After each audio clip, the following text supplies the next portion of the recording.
Welcome to our comprehensive guide on how to add activity to your live video on Facebook. Let's walk through the steps together.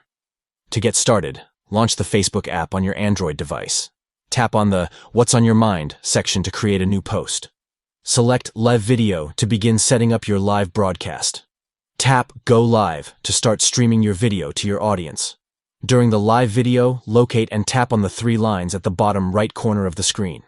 Next, select Add to your post to enhance your live video with additional elements.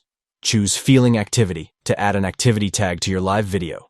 Tap on Activities to explore and select the desired activity tag that best fits your video content.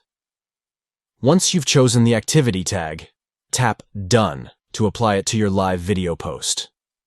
By following these steps, you can enrich your live video content on Facebook by incorporating relevant activity tags to engage your viewers and add context to your broadcast.